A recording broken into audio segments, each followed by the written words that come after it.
want you to hit me as hard as you can. If you don't know already that all three 21st Century Spider-Men came together in the MCU's No Way Home trilogy finale, we got news for you, buddy, and we'd also like you to tell us how much rent you're paying for the rock you've been living under. Rent? While Andrew Garfield's Amazing Spider-Man has been experiencing a resurgence in fan affection since No Way Home, his movies arguably didn't fare well critically or financially. It's a more evenly matched battle to decide the Supreme Spider-Man when simply considering the original on-screen Peter Parker as played by Tobey Maguire and the incumbent Tom Holland, the wall-crawling emissary of the juggernaut that is the Marvel Cinematic Universe. Fear not, gentle listeners, we here at JoBlo will decide once and for all who is the best live-action Spider-Man. So suit up as we prepare a web-slinging slugfest between Maguire and Holland. You know what it's time for? Pizza time. Face Off! No actual science was used to determine the outcome of Face Off. Your results may vary. Please do not consume Face Off if you are allergic to conjecture, opinion, or general nonsense. Round 1. Peter Parker. Every good Spider-Man tale starts with the man behind the mask. Peter Parker. Parker gains audience sympathy by virtue of being kind, intelligent, and a lovable underdog. Bullied by his peers, unable to get a girl to even look at him, and constantly downtrodden by the old Parker luck, or lack thereof. Peter Parker is a good kid that we root for even before that pesky, irradiated spider takes a bite out of his hand. When Tobey Maguire brought Peter to life on the big screen back in 2002, he was fresh off a hot run with charming roles in Pleasantville, The Cider House Rules, and Cats and Dogs. While some may have balked at the casting, Crap, mega crap. he won fans over by playing an endearingly, appropriately nerdy Peter Parker in Sam Raimi's Spider-Man. Peter Parker goes from high school to college in Raimi's first installment, and Maguire sold the teenage Parker well, even though he was obviously in his late 20s at the time. His performance was slightly more believable as Parker continues through college and beyond in Spider-Man 2 and 3. In retrospect, Maguire's age is in stark contrast with Tom Holland's teenage Peter Parker. Holland is far more convincing as a 15-year-old Peter when he debuted in Captain America: Civil War at age 19. Holland's Peter Parker nails the Queen's New York accent and proved to be a better crier on screen with a building on top of him in Spider-Man Homecoming than Tobey Maguire was when he cradled a dying Uncle Ben in his arms, a clip that's been turned into a meme and shared many times over. With Holland, you get an authentic teenage Peter Parker who feels like a real modern kid. Maguire falls short as a guy in his late 20s trying to play someone much younger, and his Peter often comes across at best as a little aloof and at worst dopey. Don't even get me started on the emo bangs and dancing in Spider-Man 3. Oof. We gotta give this round to Tom Holland. Somebody's gotta look out for the little guy, right? Now, before we continue, we'd like to thank you for watching Face Off. If you like what you see, please subscribe to our channel, like the video, and click on the bell so you can be notified each time a new video goes live. Now, back to the show. Round 2, Origin. As the silver screen's first real serious take on Spider-Man, sorry, Takuya Yamashiro, Sam Raimi gave us the complete origin story. The bullying from Flash Thompson, the hopeless crush, the school trip, the spider bite, the wrestling, getting screwed over by the promoter, and letting the robber get away just in time to murder Uncle Ben, but not before he imparts those all-important words. With great power comes great responsibility. The whole enchilada. On the other hand, Tom Holland's Spider-Man bypasses this origin story with the hope that audiences should be accustomed to the great power, yada yada yada story from the two previous incarnations. The argument, of course, is that his entire Homecoming trilogy serves as his origin story, but we don't get any spider bite and we sure as hell don't get no Uncle Ben, so how much of an origin story was it? Really? Holland's Spidey comes almost fully formed when Tony Stark tracks him down in Captain America: Civil War. He's been running around in his pajamas for a few months by that point, and he vaguely alludes to the responsibility ethos, implying that Uncle Ben bit the big one thanks to his inaction. Yet as the Homecoming trilogy goes on, Holland's Uncle Ben never makes an appearance other than his initials briefly appearing on a suitcase in Far From Home. When Maguire's Peter recalls losing his uncle in No Way Home, Tom Holland's Pete doesn't seem to react emotionally at all, leaving many fans to wonder how much of a presence Ben Parker was in his life to begin with. Holland's Peter Parker doesn't even hear the Great power. motto until his third movie, which is a little like putting the cart before the horse. So this round goes to Tobey Maguire. I'm gonna put some dirt in your eye. Round 3, Aunt May and Uncle Ben. As mentioned in the last round between Maguire and Holland, only the former has a tangible on-screen relationship with his Uncle Ben, played by the pitch-perfect Cliff Robertson. While Martin Sheen did a great job dancing around saying the great power speech in The Amazing Spider-Man, that movie ain't in the running, which immediately gives the Tobey Maguire movies an edge over Tom Holland, who never had an Uncle Ben appear on screen in his movies at all. Ostensibly, this is because the Marvel Cinematic Universe glossed over Holland's spider bite to get to the good stuff, and ultimately, as of No Way Home, it's unclear what role Uncle Ben played in Parker's life in the MCU, if any. What Holland's Peter does have is a kick-ass Aunt May who serves as his moral compass throughout his trilogy, encouraging him to pack his spider suit in Far From Home. I have a tingle about it. Please stop saying tingle, May.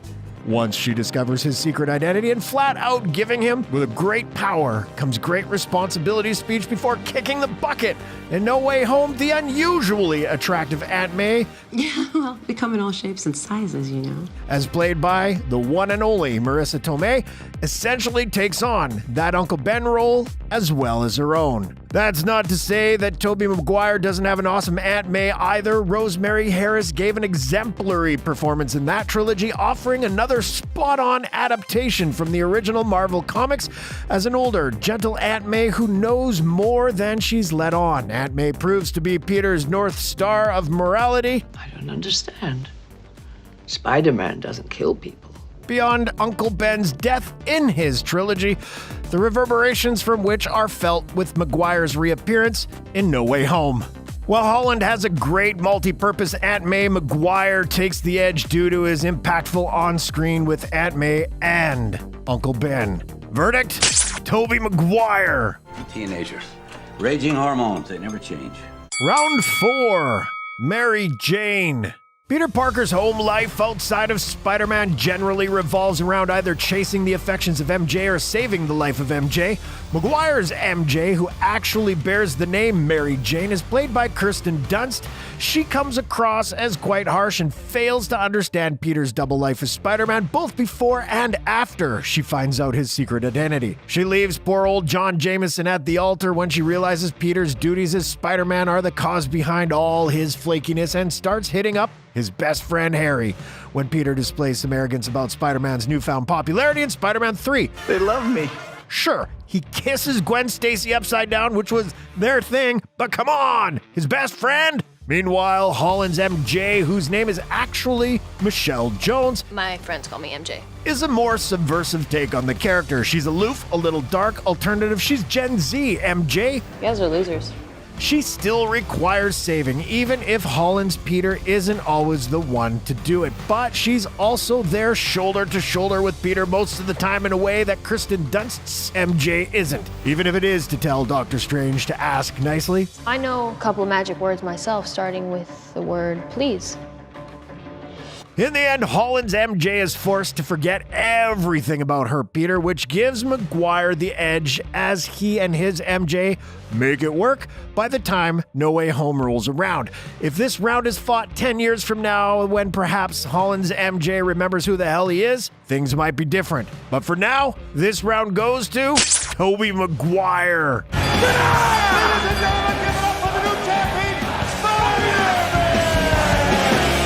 Round 5, Best Friend.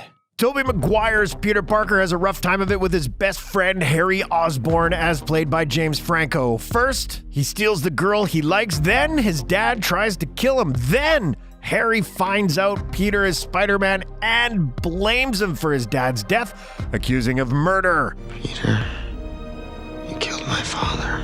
At the opening of Spider-Man 3, Harry's been juicing on Goblin pre-workout and is straight up trying to kill him. Harry experiences a brief bout of amnesia, then as soon as he recovers his memory, he's right back trying to kill him, which doesn't end well for him. And although he comes through for Peter during the final showdown against Sandman and Venom, he doesn't quite make it out of that one either. Not a very stable journey for Peter's best friend. On the contrary, Tom Holland's Peter has a great best friend, and Ned is played by Jacob Batalon, embracing his role as the guy in the chair, and only occasionally getting distracted by his own romantic flings. Ned is a solid rock of support for Holland's Peter. Although he never tried to kill Peter and never will, and I promise you, I won't turn into a supervillain and try to kill you. Peter is forced to make Ned forget him, same as MJ, to stop the multiverse from unraveling. Still though, Ned never tried to kill him and promised to never try. That counts for something around here. Also, we don't want to dock points because James Franco is canceled now, but that's exactly what we're gonna do.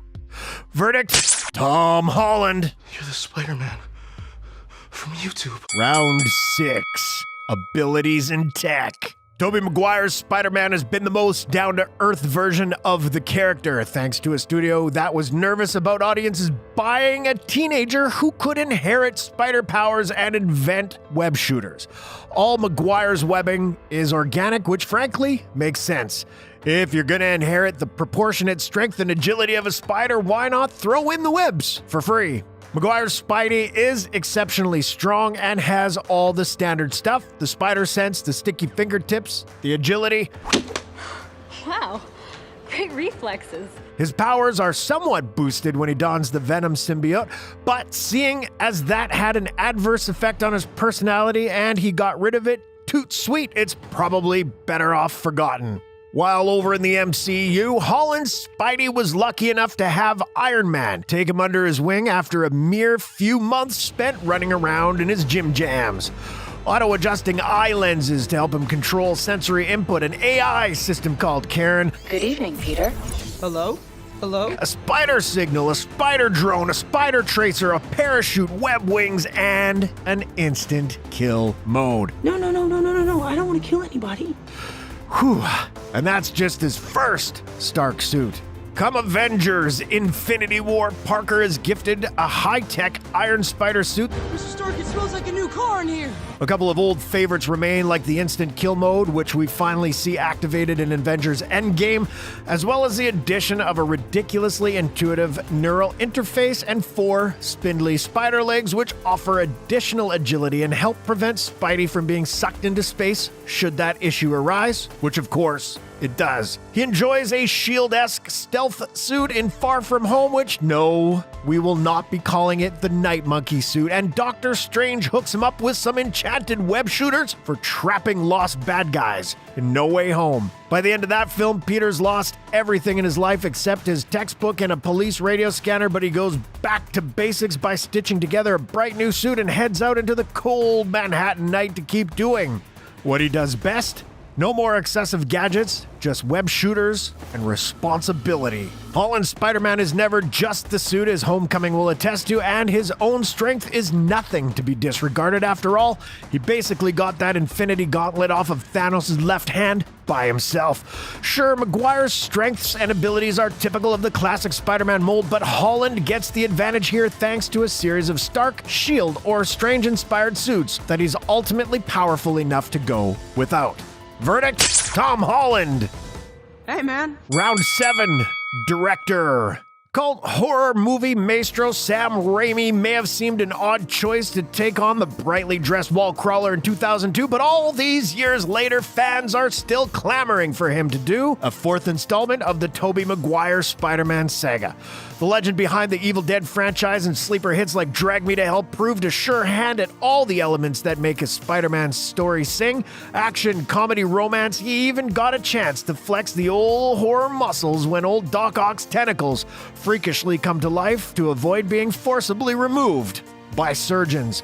Raimi's also responsible for giving us the heartbreaking, jaw-dropping sequence where Sandman first reassembles himself after falling into a particle accelerator. Somehow, Raimi was able to get across Flint Marco's sorrow at being unable to pick up a locket with his daughter's photo inside, and the sequence remains a highlight of the least respected movie in the trilogy. John Watts does more journeyman-like work on the Homecoming trilogy, having only just had his big break with the taut indie thriller Cop Car. Watts was gifted a swift graduation to the world of blockbuster cinema by Kevin Feige. Watts provided a fun John Hughes-esque teen film with Homecoming and a worthwhile Euro romp with Far From Home, but he arguably hits his stride with No Way Home handling Aunt May's death and the return of two other iconic Spider-Man with aplomb. While No Way Home is the best of the three, Homecoming and Far From Home aren't without the touch of a gifted director. The car ride scene where Adrian Toomes deduces Peter's identity as Spider-Man is a masterclass in tension, and Far From Home has a great villain reveal when Quentin Beck is revealed as not so honorable in his intentions. Regardless, Watts tends to get a little lost in the CGI for his trilogy, but that's more of a Marvel Studios issue than him as a director. In any event, Sam Raimi takes the point here for his experience, icon status, and ability to juggle varying tones. Verdict: Tobey Maguire. Good riddance. Round 8. Legacy. In 2002, Tobey Maguire's Spider-Man movie more or less kicked off the modern golden age of superhero movies that we enjoy to this day, alongside Blade and X-Men. After a few false starts, including a take on Spider-Man from James Cameron that, frankly, we're better off without, but we can thank him for the organic web shooters idea, Raimi and Maguire brought the world a serious take on a superhero that still had one foot in the vibrant, four-color world of comic books. When Spider-Man 3 took a bow in 2007, Marvel Studios were gearing up to release Iron Man, and for the next 14 years of superhero cinema would be dominated by the company that birthed our friendly neighborhood Spider-Man. Producer Avi Arad, who was instrumental in bringing Spider-Man to the big screen back in the early 2000s, even gets a thank you in the credits of Spider-Man No Way Home, a nod to his efforts and impact. While that message feels like it could have been written by Arad himself, it's fair to say entire books could be written on whether Marvel Studios would even exist in all of its massive glory right now if it were not for Spider-Man being a smash hit in 2002 and Spider-Man 2 even more so a couple of years later. Without Maguire, without Raimi, without the great scripts by David Koepp, Alfred Goff, Miles Miller, and more, perhaps the current cinematic superhero landscape would look a lot different today. For now, it's safe to assume that Tobey Maguire's Spider-Man trilogy changed the game for good and for always. Holland's Spider-Man trilogy has duly benefited from the character's newfound association with the Avengers and the MCU at large. Thanks to the machinations of Kevin Feige and Amy Pascal, you can now see Captain America throw Thor's hammer for Spider-Man to hitch a ride on to escape an army of Thanos' minions. We're a long way from the Hollycon days of upside-down kisses. Whether fans think Spidey spends too much time interacting with goateed mentors or whether they enjoy it so much that they tear down the house, everyone should be in full agreement that having a world where Spider-Man interacts with other Marvel starting QBs, that's pretty darn cool. Hey everyone. And Tom Holland's not done yet. There is apparently a whole nother trilogy on the way following on from Peter's troubled teenage years. Although Holland himself has said that if he's still playing Spider-Man past age 30, he's done something wrong with his career. The guy is still only 25, which gives us good 5 years to get a couple of these new chapters out into the world. No Way Home was pretty cool, so there's a high bar moving forward. But with John Watts improving on every installment, perhaps the best is yet to come. Verdict: tie. Round 9. Critical reception. As ever, the greatest arbiter of aggregated opinion for movies around the world are our comrades at Rotten Tomatoes. How do critics feel about the Tobey Maguire Spider-Man trilogy after all these years? What's the current pulse of the general audiences on No Way Home? Let's take a look. Looks like we got competition. The first Spider-Man movie sits pretty with 90% fresh rating from critics, while surprisingly the audience score is a paltry 67%. Spider-Man 2 fares even better with a 93% critic review average and a real jump for audiences, this time clocking in at 82%. To no one's surprise, Spider-Man 3 sees a dip in critical and audience response, with the average being 63% from critics, who were shockingly kinder than audiences who rate Emo Peter and his Spider-Bangs a paltry 51%. In comparison, Tom Holland's first solo outing, as in Spider-Man Homecoming, was gifted a sparkling 92% fresh, with 87% from audiences who were more generous with Holland's first webbing up than they were with Maguire's. Far From Home curiously experiences a drop on the critical side, but by only 2%, down to 90%, which is still considered fresh, and an actual increase in rating for audiences over the first installment, reaching the lofty heights of 95%. Nice work for a Spidey movie set in Europe.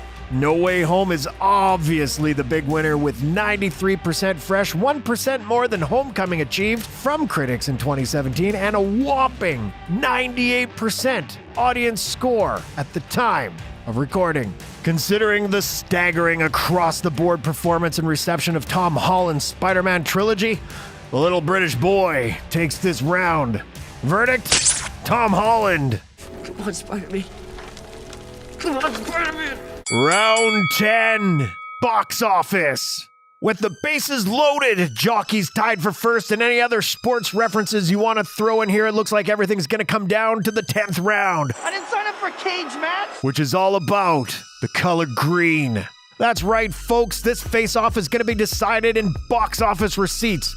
It's a shame to decide a slobber knocker like this with the color of money, but hey, people vote with their wallets, and it's exactly that reason why Andrew Garfield only got 2 bites at the spider-shaped apple. So let's break it down. Tobey Maguire's Spider-Man trilogy pulled in big numbers, starting with an $825 million haul for the first outing back in 2002. Spider-Man 2 surprisingly did a little worse, only bringing in $789 million worldwide, which is curious considering the picture was exceedingly better than its predecessor. Curious and curiouser, Spider-Man 3 brought the ante all the way back up, making the most out of any of them, a whopping $895 million worldwide.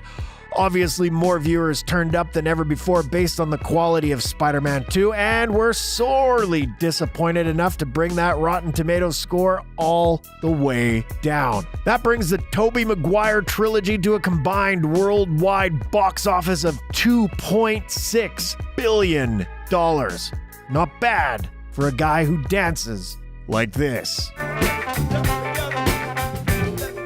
Tom Holland has the privilege of breaking $1 billion worldwide on 2 out of 3 of his installments, which means things aren't looking good for Tobey here. While Homecoming did about the same as Spider-Man 3 with $880 million worldwide, this still means that Holland's weakest entry, financially speaking, was almost as good as Maguire's best. Far From Home went on to exceed expectations and draw in $1.1 billion, and No Way Home is still drawing in the crowds 3 months after its release, with a current worldwide take of about $1.9 billion, making it as of now the 6th highest grossing film ever. This puts Tom Holland's total worldwide haul at $3.9 billion, large in part thanks to his association with the Avengers, guest appearances by Iron Man and Doctor Strange, but also the re-emergence of Tobey Maguire himself, meaning that Holland still owes some of that huge bank account to his predecessor. When you count the money,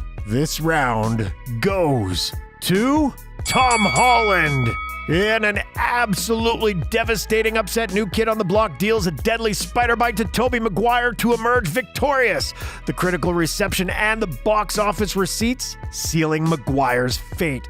Maguire will always have the superior and frankly visible origin story and a more established iconic director in Sam Raimi, yet Holland continues to come away with the gold thanks to a brilliant take on the character and material, and a best friend that isn't James Franco. So good. Winner, Tom Holland. But don't let us have the final word. Tell us in the comments which Spidey is your pick, Tobey Maguire or Tom Holland. And as always, thanks for watching.